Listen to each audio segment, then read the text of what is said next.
Out of the Blue, proudly brought to you by the House of Arras. Another surprise! Out of the blue, You want that with fries? out of the blue.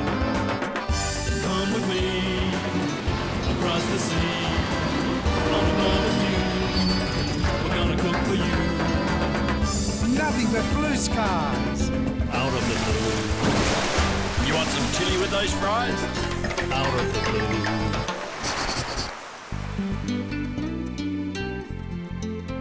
Welcome to another episode of Out of the Blue. I'm with my mate Mickey in discovering Tasmania. It's wet and it's cold, but we've got lots to do, haven't we, Mickey? We haven't. It's so nice that you're opening the program because you haven't done that for a long while. Well, I'm trying to be articulate and intelligent. It's not working. And But stop look, punching me, will you? will we see any fish? Yeah, we're going to catch any fish or what? Mickey, I'll Mickey. guarantee you we're going to see not one, but at Mickey. least two. A big family of them. Oh, beautiful. Don't go away. Settle back and enjoy our program. We've come to Tasmania, that gem of an island to the south of mainland Australia. We're based at Launceston, the state's second city, and we start our journey just south at Cressy. And though we're here in winter, it's a great place to explore.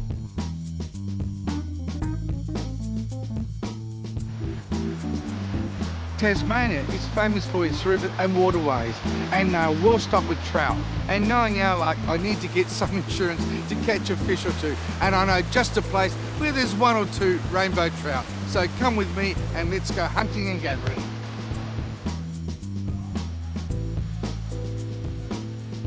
I told you I could find some rainbow trout.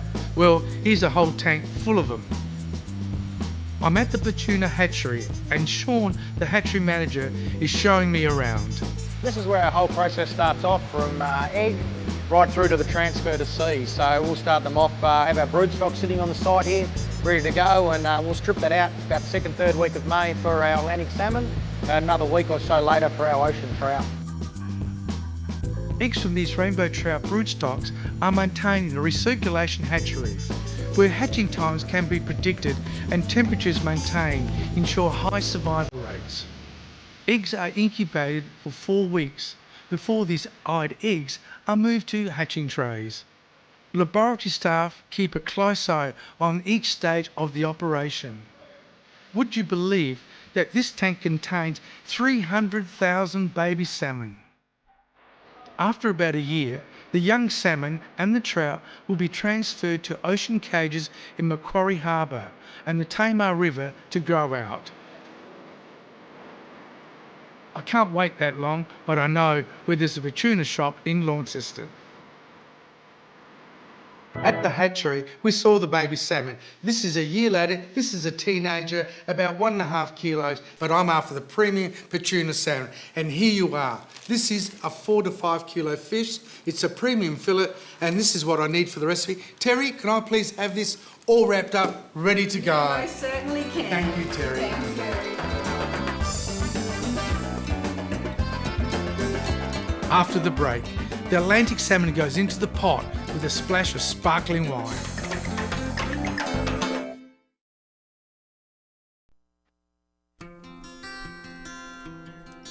Visiting Tasmania in winter has its own charms. I've been pointing out to the crew the tracery of these tree branches, silhouetted against the sky. Just absolutely beautiful. Then there are the grapevines. They have their own beauty in the green of winter. This vineyard is the source of grapes for some very nice award-winning wines from the House of Arras. Well, the best sparkling wines around the world are grown in vineyards from very cold climates, so Tasmania really offers, a great, pristine, cold, maritime climate. And a particular variety of grape? Yeah, there's 3 the classic varieties in premium sparkling wine, that's Chardonnay, Pinot Noir and, to a lesser degree, Pinot Meunier. And we grow all 3 of them on this site. This particular vineyard here, how old would that be? I was first planted in the early 80s and had a big range of plantings in the early 90s, I guess, when people started to realise how good grapes from this site were. So where do you fit in, say, leading up to harvest time? What do you as chief winemaker, what do you look for? We're looking for the fruit to be at its optimum ripeness for the style that we want to make when we pick it. So we're looking at the sugar levels, the acid levels, and we taste for the flavour. And we're trying to get a balance of those three. So who's got the harder job in winemaking, the sparkling winemaker like yourself, or the sort of a gutsy Shiraz red? I'm not brave enough to make big reds like that, so I think they're just very different styles. And as a winemaker, it's good to specialise. I like to focus in on one style. Ed's very humble about his role, but believe me, he's recognised as one of the very best sparkling winemakers in this country. House of Arras wines share a beautiful cellar door at the Bay of Fires winery at Pipers River. You can sample and purchase wines here. After the cool of the day in the vineyard, we were able to enjoy Ed's hospitality with some of the delicious food served at the cellar door. I reckon that some of Ed's sparkling wine will go well with motion trout dish, so we'll get him to try it later in the show. Michael, we're here at the House of Arras. I'm pretty excited. We've got some sparkling wine over there, And we get which to, they're famous for. to try of the course. sparkling wine, Shall- don't we? shall I open it up? I think you should. I've always wanted to do this. Yes, did you? We have takeoff. Hey, well done. Interesting. Well, when we came here, we needed to know House of Arras. Well, Yep. It's a town in France, little town, famous for tapestry. And because all the wines that go into making that come from a tapestry of areas around where we are. And I think it's a wonderful name. It is, Mickey. Right. Now I'm going to. This piece of salmon's got the skin on, so I'm going to take the skin off. Very sharp knife. See, I love this. This is a master craftsman at work. I've got to get recovery, otherwise I might get sacked. So there we are. See, there's very little apart from that little tag. There we are. See. Now, Mickey, could you just for me, please, slice up those spring onions? I have to do something, do I? Right. Well, just not much. You just want little slices like that, don't Yeah, you? that's all right. And I want to put some of the. Now, those kaffir limes. Can you? Well, you know, now I'm not sure what altitude we are here, but kaffir lime you normally associate with tropical, you know, all that crashing waves and palm trees.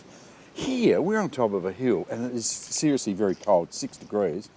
And obviously during the summer, it's facing north, and it's just getting enough, this tree, little tree in a pot, just getting enough more warmth to produce these wonderful kaffir lime fruit, and they are stunning. Now look at that. Look at mine. How's that? Okay. And look at this. That's all we. I don't want to add salt because there's all that lovely body of that sparkling wine. So we'll be back very soon because we need it to poach it. We don't want to overcook it. Leave it a little bit raw in the middle. Don't you reckon? Yeah, absolutely. Cheers. Cheers. Bottoms up. Yeah, bottoms up.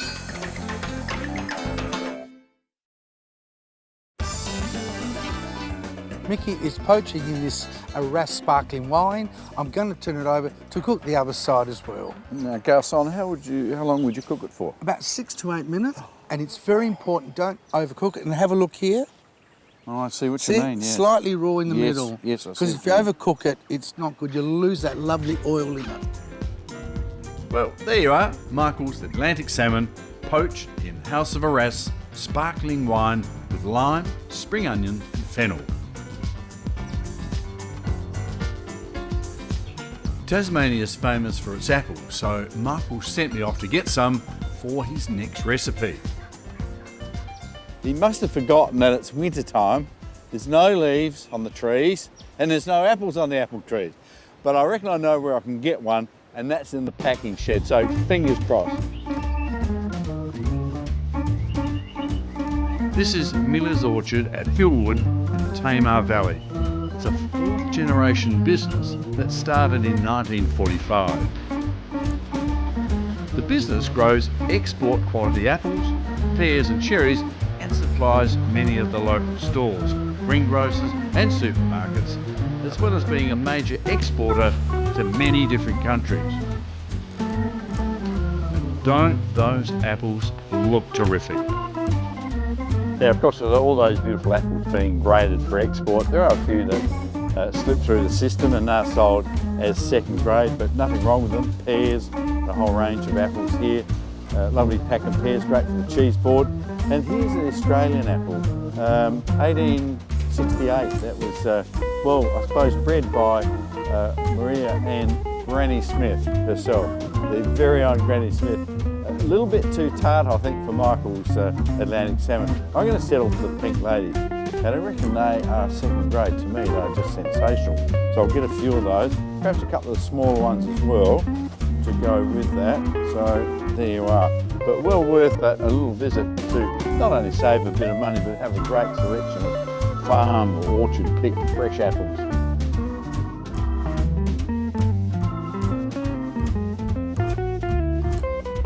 Now, Michael, tell me about this beautiful fish. Well, it starts its life as a rainbow trout, and about 150, 200 grams, if not a little bit more, they put them into sea cages in Macquarie Harbour. Oh, is that after smoltification? What does it mean? It's the window that that little fish goes from freshwater to being able to accept salt water. Absolutely. And there's only a little tiny window, and if they don't smoltificate then, it takes a year to go around and back It's again. very important. You must smoltificate And it's the very name of the quickly. game. It's the name of the game. Now, Mickey, I've scummed this fish. Yes. I'm going to cut it into fours. Yes. Right, one. And that's where we're going to add the prosciutto. And we're going to have a point of difference. We're going to add apple. Okay. There, look. Thank you. Couple of bits. Yes, thank you. Apple. Just like that. Yeah, remember how once we did it, we used shark fillet and we did it with sage? I remember that. we Hey, are. that was beautiful. Oh, sizzle. We need Yeah. more. Yeah. Okay, next one. An entree is about 120 to 160 grams. A main course is about 180 to 220 grams. All right. Now, you asked me before, in a non-stick pan with butter and oil, the prosciutto wrap, 30 seconds either side when your butter foams, in a preheated oven on baking paper or a non-stick tray, 5 minutes, leave it raw in the middle, and in winter you serve it with a garlic mash, or what we call scudaya in Greek, or Asian stir-fry vegetables, and in summer, or asparagus. And you could with sit a down dilma. and have it with a bottle of smoltification. It'd be amazing. I reckon about another minute, Mickey. We got a done deal. There you are, ocean trout wrapped in prosciutto and grilled on the barbie. Ed, a little pepper with your... Yes, please. Okay, and I note that you've already chosen a beautiful wine. Tell us about that. Well, this wine is Arras Grand Vintage. It's a blend of Chardonnay and Pinot Noir from Tasmania. Chose this one because it's got the brightness and freshness of the Chardonnay, which almost has a bit of a seaside sort of character itself. And then we have the Pinot Noir, which gives it some middle palate and back palate, which should go very well with this dish. Yes, I must admit that I've never had a sparkling wine with a meal. I mean, normally perhaps aperitif or something like that before you eat. But do you do it often? I do think it's great. I mean, sparkling wine has a great natural acid backbone to it. It's very cleansing, very bright. Oh, I can smell it. That's and amazing. These aged styles have a lot of yeast and a lot of character, which can marry well to a lot of other flavours. So it'd be the perfect wine to have with this Atlantic salmon wrapped in beautiful prosciutto and some Tasmanian apple as well. Sounds an excellent So mix. should we try it out? Yes. Cooked with loving hands. My fellow co-star cooked this. Let's have a look. Oh, it's beautiful, isn't it? Well, That's excellent. here's to a beautiful meal. Ed, Yes, thank you. thank you very much for choosing this beautiful sparkling wine for our lunch. I can't believe it. It's a first.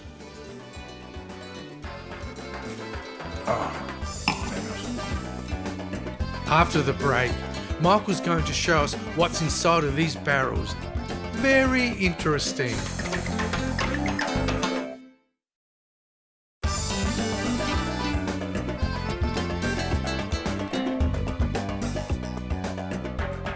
We've driven south to Hobart to visit the Lark Distillery to learn about how whisky is made. I'm here at the Lark Distillery in Tasmania, and with me a single malt whiskey, and it looks absolutely superb, the presentation. But you know, really it starts here with this barley. It goes through a smoking process, and then magically it's turned into that beautiful liquid that we know as whiskey. The whiskey story starts with this lovely rich peat, sourced from the hills of Tasmania. The burning peat dries the barley and infuses it with its characteristic flavour. There you can see the grains of malted barley. This process stops the germination of the grains. Now Chris, from the barley I was handling outside, it's in here, in this huge container. What's going on and what process is this going through?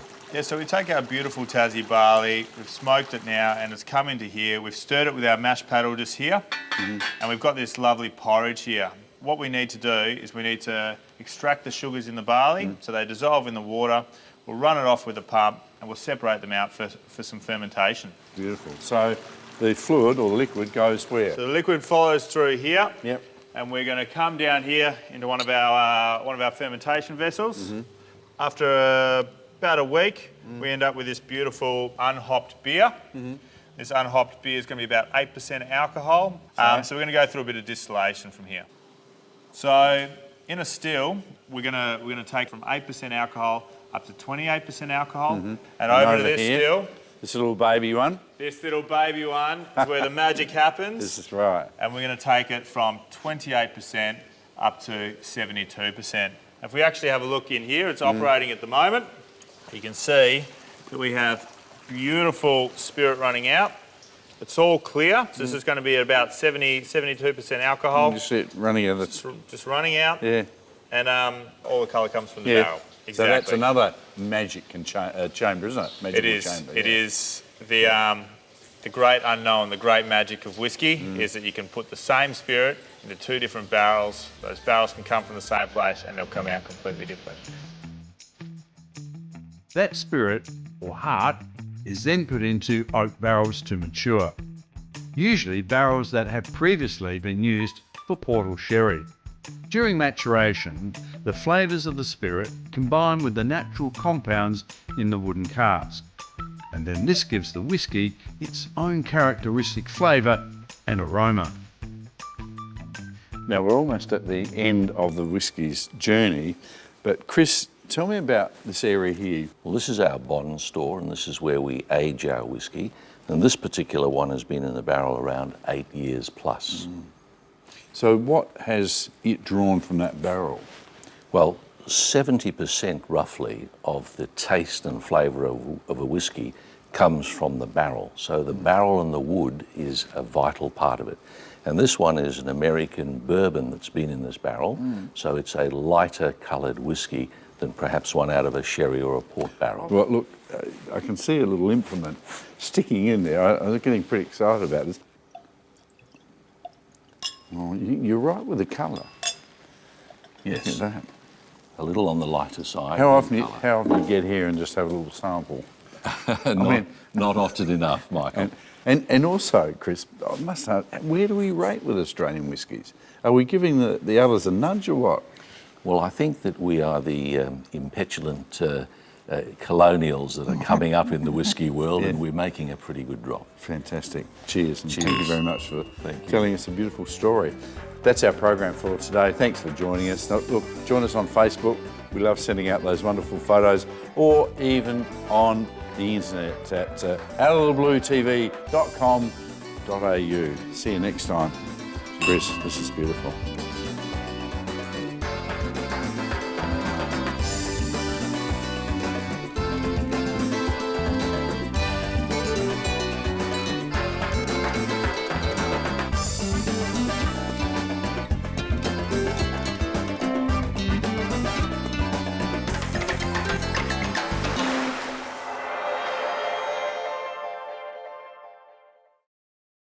Out of the Blue, proudly brought to you by the House of Arras.